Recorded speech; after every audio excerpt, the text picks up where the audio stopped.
Hello friend, welcome back my YouTube channel Roshni की Pathshala. Daily content के class में आप सभी का स्वागत है। आज है 27 अप्रैल से संबंधित जितने भी इंपॉर्टेंट करंट अफेयर है मैं लेकर आई हूँ आपके लिए, जो आपके एग्जाम के लिए काफ़ी महत्वपूर्ण है। तो आज का पहला इंपॉर्टेंट क्वेश्चन है, भारतीय कुश्ती महासंघ के एथलीट आयोग के अध्यक्ष कौन बने हैं? तो इसका राइट आंसर हो जाएगा नरसिंह यादव बने हैं। नरसिंह यादव जो है कॉमनवेल्थ गेम्स 2010 में रेसलिंग में गोल्ड मेडल हासिल किया था और आयोग की 7 अलग अलग स्थानों के चुनाव के लिए कुल 8 दावेदार जो है इस पे थे और मतदान के बाद 7 सदस्यों को सेलेक्ट किया गया है और नरसिंह यादव को अध्यक्ष चुना गया है। इनके अलावा अन्य सदस्य भी चुने गए हैं, जैसे कि साहिल दिल्ली से संबंधित हैं और स्मिता एस केरल से हैं, भारतीय भागेई उत्तर प्रदेश से हैं, खुशबू एस पवार जो हैं गुजरात के हैं और निक्की हरियाणा के हैं, श्वेता दुबे बंगाल के हैं। भारतीय कुश्ती महासंघ की हम बात करते हैं, इसका इंग्लिश में फुल फॉर्म है रेसलिंग फेडरेशन ऑफ इंडिया और भारत में कुश्ती की शासी निकाय है। मुख्यालय नई दिल्ली में है। वर्तमान अध्यक्ष हैं संजय सिंह और wrestling federation of India Olympic खेलों में भाग लेने वाले भारतीय पहलवानों को समर्थन और प्रशिक्षण भी प्रदान करती है। इससे एक क्वेश्चन पूछा जा सकता है कि भारत में किसके निर्देश पर भारतीय कुश्ती महासंघ के एथलीट आयोग का गठन किया गया? तो एथलीट आयोग का गठन अंतर्राष्ट्रीय खेल संस्था यूनाइटेड वर्ल्ड रेसलिंग के निर्देश पर किया गया है। इसका मुख्यालय है स्विट्जरलैंड के कॉर्सियर सुर वेबे में।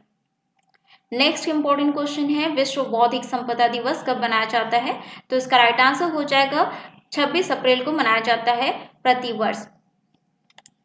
बौद्धिक संपदा का तात्पर्य है दिमागी रचनाओं से और जैसे आविष्कार, साहित्य और कलात्मक कार्य, डिजाइन, वाणिज्य में प्रयुक्त प्रतीक, नाम और क्षेत्र। ठीक है, जैसे कि आप किसी आप पेंट कर लेते हैं बहुत ही अलग तरीके से, ठीक है, जो कि आपके दिमाग का क्रिएशन है। ठीक है, या फिर आप किसी क्लोथ डिज़ाइन करते हैं या फिर आप लोगो डिज़ाइन करते हैं, जिससे कि आप उसको जो है आप सिक्योर करना चाहते हैं कि आप ये चाहते हैं कि कोई दूसरा जो है उसकी कॉपी ना कर सके। ठीक है, और कॉपी करा तो भी जो है आपका जो ओन डिज़ाइन है उसको अलग तरीके से जो है सिक्योर किया जा सके। ठीक है, तो उसके लिए जो है उस पे काम करती है बौद्धिक संपदा यानी कि इंटेलेक्चुअल प्रॉपर्टी। ठीक है, तो यह जो है इसके लिए काम करती है ताकि आपका जो ऑन डिज़ाइन है वो सिक्योर रहे, कोई कॉपी ना कर सके। ठीक है, तो उसके लिए जो है यह दिवस मनाया जाता है 26 अप्रैल को। यह दिवस जो है विश्व बौद्धिक संपदा संगठन के द्वारा बनाया जाता है। 2024 की थीम रखी गई है आईपी और एसडीजी नवाचार और रचनात्मक के साथ हमारे सामान्य भविष्य का निर्माण। विश्व बौद्धिक संपदा की स्थापना 1966 यानी कि 67 में की गई थी और वर्ल्ड इंटेलेक्चुअल प्रॉपर्टी ऑर्गेनाइजेशन का मुख्यालय कहाँ पे है? जिनेवा स्विट्जरलैंड में है। वर्तमान में 191 देश जो है इसके सदस्य हैं और भारत जो है 1975 में वर्ल्ड इंटेलेक्चुअल प्रॉपर्टी ऑर्गेनाइजेशन का सदस्य बना था। बौद्धिक संपदा के 4 मुख्य प्रकार हैं, पेटेंट, ट्रेडमार्क और कॉपीराइट और व्यापार रहस्य। ठीक है, तो ये जो हुआ बौद्धिक संपदा के 4 प्रमुख प्रकार। भारत में जो है 7 प्रकार के बौद्धिक संपदा अधिकार हैं। कौन कौन से? नोट डाउन जरूर कीजिएगा। कॉपीराइट, ठीक है, कॉपीराइट आपने जो है कॉपीराइट क्लेम आप देखते होंगे, जो कि आप अगर आप वीडियो क्रिएटर हैं, ठीक है, जैसे कि यूट्यूब में अगर आप कुछ कॉपी यानी कि किसी की कॉपी करके आप डालते हैं तो जो है उसमें आपको कॉपीराइट क्लेम आता है। ठीक है, तो ठीक उसी प्रकार से कॉपीराइट भारत का है। ट्रेडमार्क दूसरा, तीसरा है पेटेंट, चौथा है भौगोलिक संकेत, पांचवा है पौधों की किस्में यानी कि पौधों का जो किस्म है, अगर आप यानी कि आर्टिफिशियल यानी कि जेनेटिकली जो है आप मॉडिफाइड पौधा है, ठीक है, जिसकी कॉपी कोई ना कर सके, तो उसके अंतर्गत जो है पौधों की किस्में को कॉपी यानी कि भौतिक संपदा अधिकार के अंतर्गत रजिस्टर किया जाता है ताकि उसकी जो है कॉपी ना कर सके। और औद्योगिक डिजाइन, ठीक है, और सेमीकंडक्टर एकीकृत सर्किट लेआउट डिजाइन, यह जो है 7 भारत का बौद्धिक संपदा अधिकार है। ठीक है। भौगोलिक संकेत भी आप जानते होंगे, जियोग्राफिकल इंडिकेशन। ठीक है, जियोग्राफिकल इंडिकेशन भारत में काफ़ी जो है बहुत सारे प्रोडक्ट को अभी जो है प्रोवाइड किया गया है, जिसका हेडक्वार्टर कहाँ पे है, चेन्नई में है। ठीक है, आप डेली करंट अफेयर के क्वेश्चन आंसर देखते होंगे तो इससे क्वेश्चन पूछा जाता है जियोग्राफिकल इंडिकेशन से। ठीक है, तो आप जो है डेली करंट अफेयर के क्वेश्चन आंसर देखा करें। ठीक है, तो अब हम बात करते हैं वैश्विक बौद्धिक संपदा सूचकांक की। तो 2024 में भारत का स्थान है 42वां, और वैश्विक बौद्धिक संपदा सूचकांक 2024 में पहला स्थान है अमेरिका, दूसरा है यूनाइटेड किंगडम और तीसरा है फ्रांस का। वैश्विक बौद्धिक संपदा सूचकांक यूएस चैम्बर ऑफ कॉमर्स के द्वारा जारी किया जाता है। नेक्स्ट क्वेश्चन है G7 शिखर सम्मेलन 2024 किस देश में आयोजित किया जाएगा, जिसके यानी कि इसके लिए जो है भारत को आमंत्रित किया गया है। भारत जो है G7 शिखर सम्मेलन का सदस्य नहीं है, इसलिए भारत को आमंत्रित किया गया है। तो इसका राइट आंसर हो जाएगा, यह जो आयोजन है 2024 में जी शिखर सम्मेलन का इटली में होने वाला है। ठीक है, इसका राइट आंसर हो जाएगा ऑप्शन बी। इटली के प्रधानमंत्री जियोर्जिया मेलोनी ने जून में होने वाली G7 शिखर सम्मेलन के लिए प्रधानमंत्री नरेंद्र मोदी को आमंत्रित किया है, और 50वां G7 शिखर सम्मेलन 13 से 15 जून 2024 तक अपूलिया के फसानो शहर इटली में आयोजित होने वाला है। G7 शिखर सम्मेलन 2024 के लिए कौन कौन से सदस्य देश हैं देखिएगा, अल्जीरिया, अर्जेंटीना, ब्राजील, मिस्र, भारत, केन्या, दक्षिण अफ्रीका, ट्यूनीशिया, यूक्रेन के साथ साथ अफ्रीकी संघ के प्रतिनिधियों को आमंत्रित किया गया है। G7 की हम बात कर रहे हैं, G7 शिखर सम्मेलन के बारे में कुछ बेसिक जानकारी हम रिवाइज कर लेते हैं। इसका गठन किया गया था 25 मार्च 1973 में। पहला शिखर सम्मेलन कब हुआ था, क्वेश्चन पूछा जाए तो 15 नवंबर 1975 को हुआ था। यह एक जो है अंतर सरकारी राजनीतिक मंच है, जो कि 49वां G7 शिखर सम्मेलन कब हुआ था, क्वेश्चन पूछा जाए तो 2023 में जापान में हुआ था। और सदस्य कौन कौन से हैं, Canada, France, Germany, Italy, Japan, United kingdom, संयुक्त राज्य अमेरिका, यह जो है G7 शिखर सम्मेलन के सदस्य हैं। 7 सदस्य देशों के अलावा यूरोपीय संघ की गैर प्रगणित सदस्य के रूप में G7 का हिस्सा हैं। इटली की हम बात कर रहे हैं, इटली से संबंधित कुछ बेसिक जानकारी हम रिवाइज कर लेते हैं। राजधानी रोम है, राष्ट्रपति हैं सर्जियो मैटरेला, और प्रधानमंत्री हैं जियोर्जिया मेलोनी। तो यहाँ पे आप इटली को देख सकते हैं, जो कि इटली जो है फ्रांस के साथ, स्विट्जरलैंड के साथ और ऑस्ट्रेलिया और स्लोवेनिया के साथ अपनी सीमा साझा करता है। और यहाँ पे जो है इटली का पोजीशन आप देख सकते हैं। ठीक है, नेक्स्ट क्वेश्चन हम देख लेते हैं। खाद्य संकट पर वैश्विक रिपोर्ट 2023 के अनुसार दुनिया में कितने लोग गंभीर भूख की समस्या का सामना कर रहे हैं, तो इसका राइट आंसर हो जाएगा 282 मिलियन लोग जो हैं भूख की यानी कि गंभीर भूख की समस्या का सामना कर रहे हैं खाद्य संकट पर जो है वैश्विक रिपोर्ट 2023 के अनुसार। ठीक है, तो ऑप्शन ए इसका राइट आंसर हो जाएगा। खाद्य और कृषि संगठन की खाद्य संकट पर वैश्विक रिपोर्ट के अनुसार 2023 में 49 देशों और क्षेत्रों में लगभग 282 मिलियन लोग गंभीर भूख से पीड़ित थे, और 2022 की तुलना में 24 मिलियन अधिक लोग जो है गंभीर भूख की समस्या का सामना कर रहे हैं। यह रिपोर्ट जो है खाद्य सुरक्षा सूचना नेटवर्क के द्वारा तैयार की गई है। इस रिपोर्ट को पहली बार 2016 में जो है प्रकाशित किया गया था। और गंभीर भूख की समस्या के कारण अगर हम जानें तो संघर्ष, मौसम परिवर्तन और गंभीर आर्थिक हालात बताए जा रहे हैं।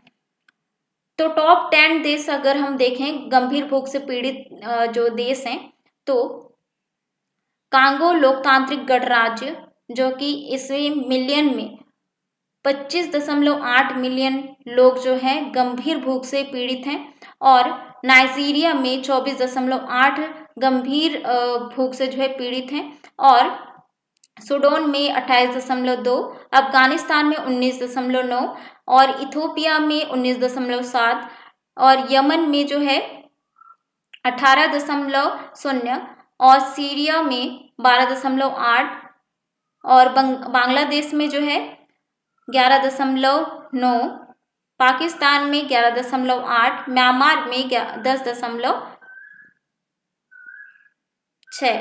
ठीक है, तो ये जो है भूख से पीड़ित देशों के टॉप 10 में आए लिस्ट है। ठीक है, खाद्य और कृषि संगठन की हम बात कर रहे हैं तो इससे संबंधित बेसिक जानकारी हम देख लेते हैं। इसकी स्थापना की गई थी 16 अक्टूबर 1945 को। मुख्यालय जो है रोम इटली में है और क्यू डोग्यू जो है महानिदेशक हैं और सदस्य यानी कि संयुक्त राष्ट्र की एक विशेष एजेंसी है खाद्य और कृषि संगठन, और भूख को हराने और पोषण और खाद्य सुरक्षा में सुधार के लिए अंतर्राष्ट्रीय प्रयासों का नेतृत्व करती है खाद्य और कृषि संगठन। नेक्स्ट इंपॉर्टेंट क्वेश्चन है, अमिताभ चौधरी को किस बैंक का फिर से एमडी और सीईओ नियुक्त किया गया है? तो इसका राइट आंसर हो जाएगा एक्सिस बैंक। अमिताभ चौधरी को एक्सिस बैंक के प्रबंध निदेशक और सीईओ के रूप में फिर से नियुक्त किया गया है। बोर्ड ने 1 जनवरी 2025 से अगले 3 वर्षों के लिए अमिताभ चौधरी की पुनर्नियुक्ति को मंजूरी दे दी है। अमिताभ चौधरी को 2019 में एक्सिस बैंक के एमडी और सीईओ के रूप में नियुक्त किया गया था। आरबीआई के अनुसार कोई व्यक्ति जो है 15 साल से अधिक समय तक किसी भी निजी बैंक का एमडी और सीईओ और WTD जो है नहीं रह सकता। ठीक है, यानी कि 15 साल के बाद जो है वे नहीं रह सकते। एक्सिस बैंक की हम बात कर रहे हैं, इससे संबंधित बेसिक जानकारी हम रिवाइज कर लेते हैं। इसने जो है 1994 में अपना बैंकिंग परिचालन शुरू किया था और मुख्यालय मुंबई महाराष्ट्र में है। टैगलाइन है बढ़ती का नाम जिंदगी, और एमडी और सीईओ है अमिताभ चौधरी, और संपत्ति के हिसाब से HDFC बैंक, ICICI बैंक और उसके बाद जो है दोनों बैंकों के बाद एक्सिस बैंक जो है भारत का तीसरा सबसे बड़ा निजी बैंक है। नेक्स्ट क्वेश्चन है, सुप्रीम कोर्ट ने केंद्र सरकार से किन कंपनियों के द्वारा भ्रामक विज्ञापन इस्तेमाल जो है करने पर कार्रवाई करने के लिए कहा है? तो इसका राइट आंसर हो जाएगा fast moving consumer goods company को जो है इस्तेमाल करने पर कार्रवाई करने के लिए कहा है। फास्ट मूविंग कंज्यूमर गुड्स का मतलब है कि जल्दी और कम कीमत पर बेचे जाने वाले प्रोडक्ट्स, जैसे कि दूध है, गोंद, फल और सब्जियां, सोडा और भी बाकी सारे प्रोडक्ट्स जो जल्दी जो है बिक जाते हैं। सुप्रीम कोर्ट की हम बात करें, सुप्रीम कोर्ट से संबंधित बेसिक जानकारी हम रिवाइज कर लेते हैं। सुप्रीम कोर्ट भारत का शीर्ष अदालत है। 26 जनवरी 1950 को अस्तित्व में आया था और यह एक संवैधानिक निकाय है। व्याख्या भारतीय संविधान के भाग 5 के अध्याय 4 में अनुच्छेद 124 से 147 के अंतर्गत की गई है सुप्रीम कोर्ट की, और वर्तमान मुख्य न्यायाधीश DY चंद्रचूड़ जी हैं। नेक्स्ट क्वेश्चन है, ह्यूमन राइट्स वॉच संगठन की रिपोर्ट के अनुसार किस देश की सेना ने आतंकवादियों को सहयोग करने के आरोप में 223 नागरिकों की जान ली है? तो इसका राइट आंसर हो जाएगा बुर्किना फासो में। हमले में शिशु और कई बच्चों सहित जो है 223 नागरिक मारे गए हैं और बुर्किना फासो में वर्तमान में सेना का शासन है। बुर्किना फासो की हम बात कर रहे हैं, इससे संबंधित कुछ बेसिक जानकारी हम देख लेते हैं। अफ्रीका महाद्वीप में स्थित एक देश है बुर्किना फासो, जिसकी राजधानी है अगाडिगू और मुद्रा है पश्चिम अफ्रीकी CFA फ्रैंक, और बुर्किना फासो पर फ्रांस का कब्जा रहा है और वर्ष 1960 में स्वतंत्रता जो है प्राप्त हुई थी बुर्किना फासो फ्रांस से। बुर्किना फासो सोना उत्पादक देश है, यह नोट डाउन जरूर कीजिएगा, क्वेश्चन पूछा जा सकता है।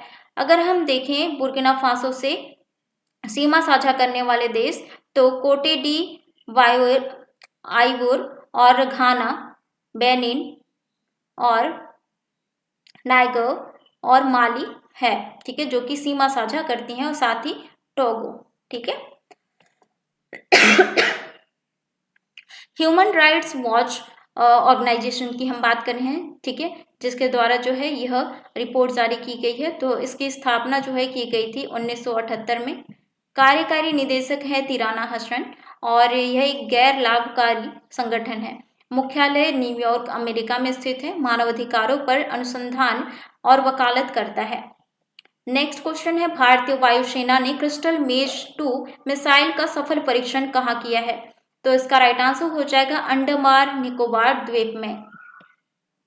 भारतीय वायुसेना ने अंडमान और निकोबार द्वीप समूह में क्रिस्टल मेज 2 मिसाइल का सफल परीक्षण किया है। इस मिसाइल को रॉक्स के नाम से भी जाना जाता है। ये की पॉइंट आप जरूर नोट डाउन कीजिएगा।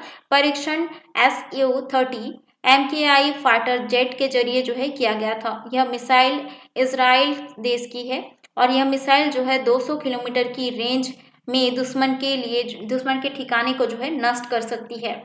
क्रिस्टल मेज 2 एक हवा से जमीन पर जो है मार करने वाली मिसाइल है और भारतीय वायुसेना इसके पुराने वर्जन क्रिस्टल मेज 1 का भी इस्तेमाल करती हैं। भारतीय वायुसेना अब मेक इन इंडिया के जरिए बड़ी संख्या में इजरायली मिसाइल क्रिस्टल मेज 2 को हासिल करने की योजना बना रही है। नेक्स्ट क्वेश्चन है, सुधीर कक्कड़ का निधन हो गया है, वह कौन थे? तो इसका राइट आंसर हो जाएगा वे जो है मनोवैज्ञानिक थे।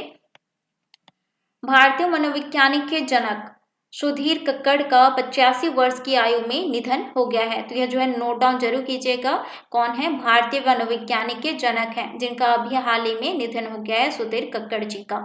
एक प्रसिद्ध लेखक और सांस्कृतिक आलोचक भी थे। ये क्वेश्चन जो है पूछा जा सकता है। नेक्स्ट क्वेश्चन हम देख लेते हैं, बहुत ही इंपॉर्टेंट क्वेश्चन। तो सतलज जल विद्युत निगम ने किस राज्य में भारत की पहली ग्रीन हाइड्रोजन परियोजना शुरू की है?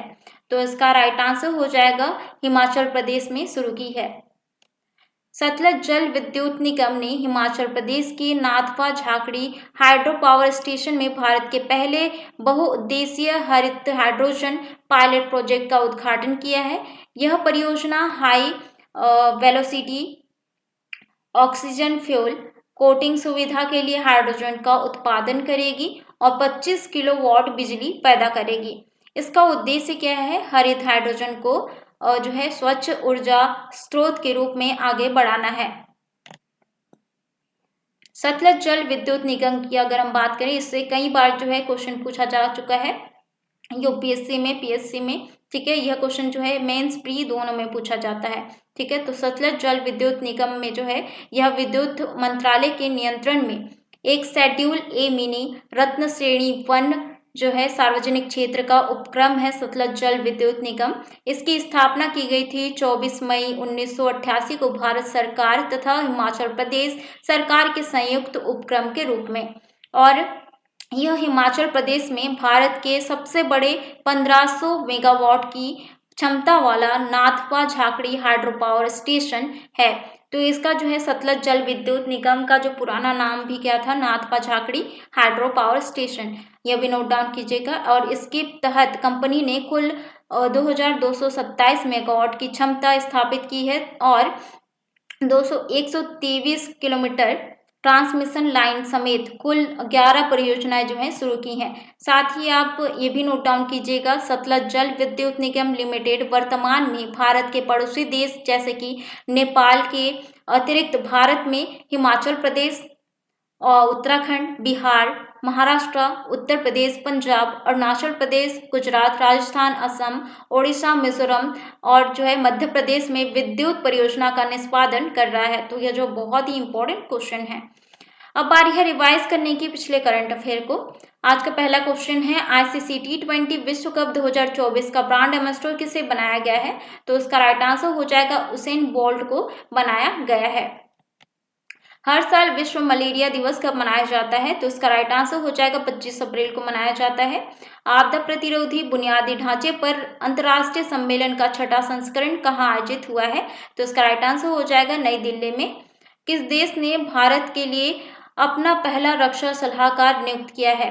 तो इसका राइट आंसर हो जाएगा पापुआ न्यू गिनी में।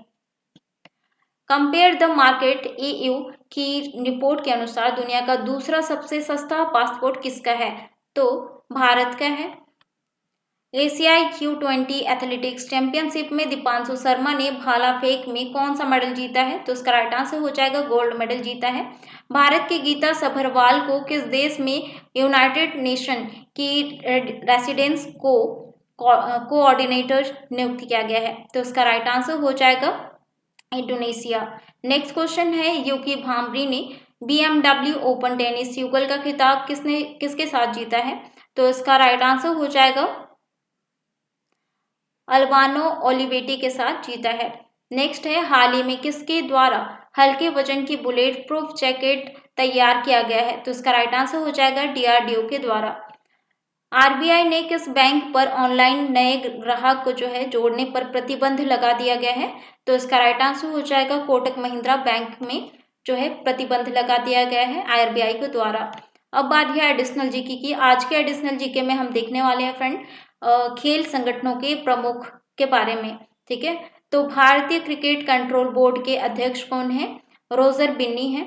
और BCCI के एथलेटिक यानी कि एथिक्स ऑफिसर और लोकपाल कौन है? विनीत शरण है। और BCCI चयन समिति के अध्यक्ष हैं अजीत अगरकर। भारतीय क्रिकेट टीम के मुख्य कोच हैं राहुल द्रविड़ जी। और भारतीय महिला क्रिकेट टीम के मुख्य कोच हैं अमोल मजूमदार जी। और भारतीय खेल प्राधिकरण के महानिदेशक हैं नीलम कपूर। भारतीय टेबल टेनिस संघ की अध्यक्ष मेघना अहलावत हैं। और अखिल भारतीय फुटबॉल परिसंघ के अध्यक्ष हैं कल्याण चौबे। और वॉलीबॉल फेडरेशन ऑफ इंडिया के अध्यक्ष हैं अच्युत सामंत। और अखिल भारतीय शतरंज संघ के अध्यक्ष हैं संजय कपूर। हॉकी इंडिया के अध्यक्ष हैं दिलीप टर्की। और भारतीय एथलेटिक फेडरेशन के अध्यक्ष हैं आदिल सुमरीवाला। भारतीय मुक्केबाजी संघ के अध्यक्ष हैं अजय सिंह। भारतीय ओलंपिक संघ के अध्यक्ष हैं PT उषा। भारतीय बैडमिंटन संघ के अध्यक्ष हैं हेमंत बिश्वा शर्मा। तो ये थे जो कि महासंघ के जो है प्रमुख के नाम। ठीक है, तो अब बारी है आपके क्वेश्चन की। तो आज का क्वेश्चन का आंसर जो है आपको कमेंट बॉक्स में देना है। वैसे तो आप देते नहीं है, लेकिन आप देना चाहो तो आप दे सकते हैं। वीडियो कैसा लगा कमेंट करके जरूर बताएं। ऐसे ही डेली इंपॉर्टेंट करंट अफेयर के क्वेश्चन आंसर देखने के लिए मेरे चैनल को सब्सक्राइब कीजिए, साथ ही बेल आइकन को प्रेस कीजिए ताकि आने वाली वीडियो का नोटिफिकेशन आपको मिलता रहे। चाहे आप किसी भी एग्जाम की तैयारी कर रहे हो, इससे क्वेश्चन पूछे जाएंगे। जो मैं जो कि डेली करंट अफेयर के क्वेश्चन आंसर लाती हूँ, इससे कई क्वेश्चन पूछे जाएंगे। ठीक है, तो आपके लिए जो है काफ़ी हेल्पफुल रहेगा। आशा करती हूँ आपके लिए काफ़ी जो है मददगार साबित होता है। प्लीज़ वीडियो को जरूर लाइक कीजिए अगर आपके लिए काफ़ी हेल्पफुल होता है तो। और ज़्यादा से ज़्यादा शेयर कीजिए, जो अपने फ्रेंड्स और फैमिली हैं जो भी एग्ज़ाम की तैयारी कर रहे हैं उनके लिए भी काफ़ी हेल्पफुल होगा। और डेली करंट अफेयर के PDF नोट्स चाहिए तो आप टेलीग्राम ग्रुप ज्वाइन कर सकते हैं। टेलीग्राम ग्रुप का जो लिंक है डिस्क्रिप्शन बॉक्स में दिया हुआ है। मिलते हैं नेक्स्ट वीडियो में इंपॉर्टेंट GK क्वेश्चन के साथ।